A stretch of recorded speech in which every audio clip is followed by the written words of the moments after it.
Жөнүндө кыскача маалымат бере кетейин өзүм.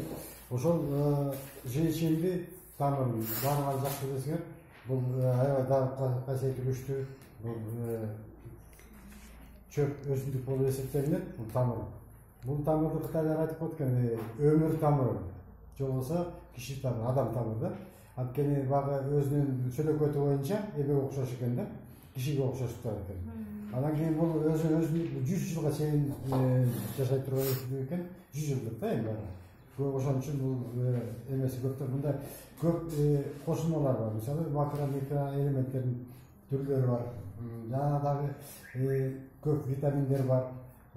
Бул витаминдер жагы анан кийин темир, кобальт жана башка жагы керектүү адам бар.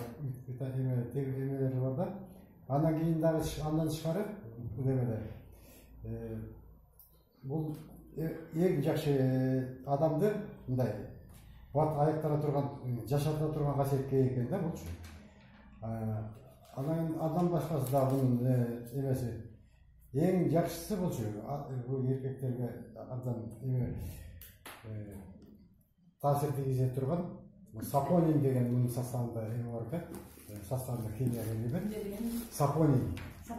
Сапонин деген химиялык элемент бар. Бул сапонин бул эркектердин дагы күч кубаттуулугун жогорулата турган жана эркектик ооруларды айыкта турган касиетке ээ экен да, андай жакшы эме экен. Ошон үчүн жеңшемди жашата турган эмеси ошондон дагы көп эме экен да. Анан кийин жанагы жеңшемдин экстракты деп коет, буну эме менен алат экен жанагы.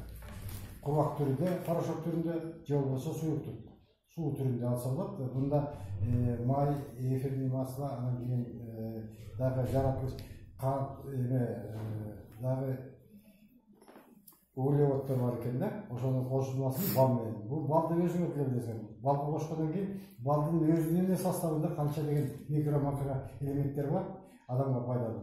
Эгерде ошол балга кошулган могу жеңшемди кошсо, булардын күчтүүлүгү, жагы касиети жогору болот экен да, адамга жакшы таасир берип, адамдын дагы айыгып кетишине, ар бир ооруга эметип кетишине аябай чоң таасир берет экен.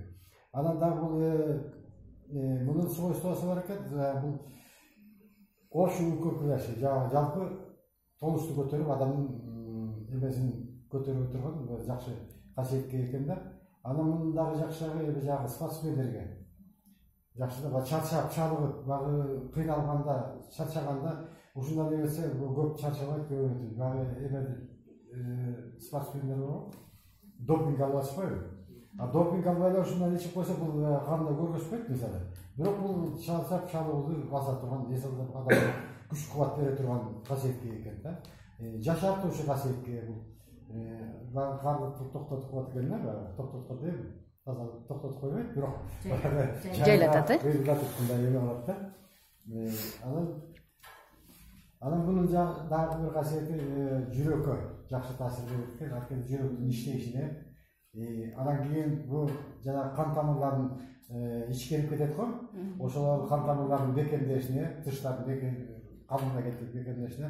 Анан кийин ичиндеги жанагы шлактардан чыккан ошолорду тазалауга күч жакшы эме экен да. Анан кийин дагы ошол мунун эмнеге колдонсо кийин колдонгон бул жагы карлыкты азайта турганына, спортсмендерге, анан кийин багы умственный усталость, багы көп ойлонуп көп иштеген жагы эме кишилерге бул эс алдыруучу, калыбына кетирүүчү продукт болуп эсептелинет. Жагы хронический стресс деп коет экен, бул жагы стресс алып, постоянно эле бир нервный стресс эметип жүргөндө успокоить этип, ордун калыбына кетирет экен. Анан кийин дагы бир жакшы жери эмеде ошо бүт бардык организмге бирдей калыпта эме кылат экен да. Давление көтөрүлүп кетсе түшүрүп, түшүп кетсе көтөрүп, бир калыпка ордуна калыбына кетирүүчү касиетке ээ экен. Ошол мен жеңишим жөнүндө кыскача маалыматым ушул. Андан кийин дагы бир темам бар, бул эме боюнча пыльца. Бул китептерде бар, бирок ар бир сюжетти айтып турсак өзүбүздүн баягы эмебизди арытабыз да. Өзүбүз айтып, өзүбүз эметип турсак, биз уже буну жакшыраак билип калабыз. Сен баягы угуп отурганга караганда өзүбүз айтканга жакшы болот. Ошон үчүн баягы Динара Тапкановна айтат, ар бирибизге ушундай тапшырма беребиз депчи. Кийинкисинде эмкиде мисалы Жанбека окуйт, андан кийин Хакена окуйт, ушинтип баарыбыздан угуп айтып чыгабыз. Айтканда дагы доска бияка чыгып алып, бир чети баягы өзүбүздүн эмебизди кетиребиз, баягы коркуу, сүздөрүү деген эмелерибизди кетирип, бир чети мындан менен дагы жакшы тааныш болуп калабыз да. Өзүбүз айтканды көбүрөөк кабыл алабыз да, чем бирөөдөн уккандан көрө. Ошон үчүн анан кийин мен жаңы цветочный кылчу. Бал өсүмдүк чаңчалары менен кошулган. Кыргызча чаңчалар деп коет. Бул чаңча, бул аарылар өзү жанагы бир бутунда, эки бутунда эмеси баштыкчалар болот экен. Ошого ар бир гүлгө конуп жүрүп чогултуп берет экен. Анан чогултуп келип анан кийин эме алып келип, бул гранул түрүндө. Баягы өзүнүн секретный эмелери бар экен. Баягы шлекейми бир эмеси суулап кошуп, анан жанагы эме бар эмеспи? Талсыктар ноя деп коет биз, фасоль деп атпайбызбы? Ошол сыяктуу 2 мм чейин тоголуктап алып туруп, алып келип анан кийин эмеге жыйнайт экен. Балчылыктын ичине. Аны жанагы жаш чыккан жаш аарылар ошол менен күчтүү кубат алып, кайра күчтөнүп ошол оокаттанышат экен да. Андан кийин бул чаңчалардын дагы бир түрү, перга деп атпайбызбы? Пергалар ошол чаңчанын бир түрү экен. Бирок перга чаңчаны мындай алып келип жыйып бергенден аарылар үстүнөн бал менен жаап коет экен. Бал менен жапканда бул өзү перга деп өзүнчө болот экен. Перга менен экөөнүн айырмасы, кичине айырмасы бар, бирок эки башка экен да. Ошо чаңчанын бир түрү экен да, бирок чаңчалар ар кандай түр, чаңчанын тиги бал менен жапканда башкача түрү болот. Перганын. Ал эми чаңчалар болсо булар эме болот экен да, ар кандай түрдө болот. Мисалы гүлдүн өсүмдүктөрдүн гүлдөрүнүн өңүнү түзүнө жараша. Кайсы гүлдү көп колдонсо ошол өңүндө болот. Ар түрдүү болуп турат экен көччалар, чаңчалар. Ошонун бул чаңчанын бул касиети аябай чоң. Дагы операцияга чейин, операциядан кийин кайра калыбына келтирүү, эрин системаларын калыбына келтирүү, жүрөктү иштешти калыбына келтирүү. Андан башка дагы бул жагы балдар барбы? Слабый балдар болуп кичинекей. Ошол балдарга берсе тез калыбына келип, баягы дейсонун калыбына келип, баягы өтүп кетет го, кичинекей балдар, слабый балдарга иммунитети көтөрүлүп, оңолот экен. Анан кийин баягы арыктап кеткен кишилер бар.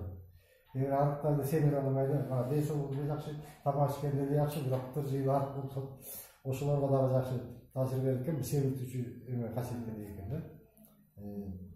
Анан кийин мында дагы 28 микро-макро элементтер бар экен. Мында чаңчада бир топ металлдар бар экен. Анан кийин витаминдер тобу бар экен. А, бул витамин тобунда витаминдер С, Е, Р, К жана башка витаминдер бар экен да. Аябай көп касиетке экен. Ошон үчүн бул чаңчалардын пайдасы аябай чоң. Муну жанагы эле ооруганда эмес, бул баягы алдын ала ичип колдонуп пайдаланып койсок, биз организмди биз билбейбиз да, организм эмне болуп атканын. Ошону кайра калыбына келтирип. Бунун дагы бир жакшы жагы бар экен, жанагы эме бар го. Боордо өлүп жок болуп кеткен клеткалар бар. Ошону калыбына келтирет экен мындай. Биз боордо көп эле зыян келтиребиз. Жанагы арактан ичебиз, анан дагы башкасынан жейбиз, эт май жейбиз. Анан боорго зыян болот. Ошонун боорду клеткаларын кайра калыбына келтирүүчү чоң касиети экен. Ошол кыскача менин бүгүнкү маалыматым ошол. Дагы суроолор болсо беребиз. Рахмат, Адыранович, аябай жакшы.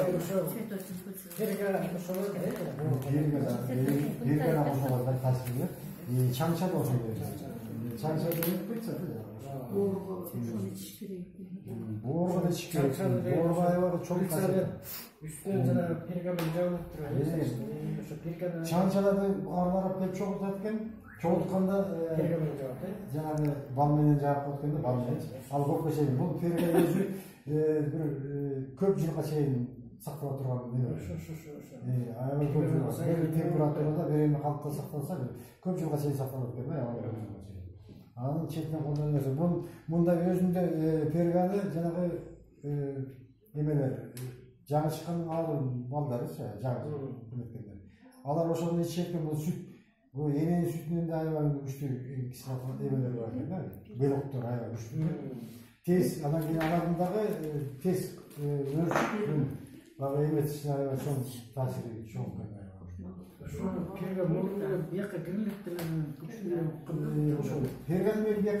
билдим. Перга эмне экенин эч эмесмин десеңиз. Перганы мен кечээ китеп окуп отуруп ошондо билдим. Перга эмне экенин. Ага чейин мен перга деген перга деп коет, эмне экенин түшүнчүмүн. Сизчи, Эрин Садыранович, бул мына биздин китепте жазылган башка кылып айтып атасыз. Сиз жана үйүңүздөгү Арыстанбек Алтымышевдин китеби бар деп атпадыңыз беле? Ошол китептен окудуңузбу? Анда жок. Мына казып окуп атпайсызбы? Мында китепте бар экен. Рахимов. Неге деген экен? Ушактан алдың, Жок, мен муну үйдө бар экен. Кача китепте бар. Валла. Күчөй. Мен башкача, могу китептен башкача. Дарыга. Ошол китептен алдым да. Арыга алкыш деген экен, а? Сон Рахимов деген китеп экен. Мынакей местерге атайын тартып көрсөтүп атам. Бүгүнкү атайын ден соолук күнүнө арналган мынакей Эрин Садырановичтин аябай жакшы кызыктуу темасы болуп бүттү.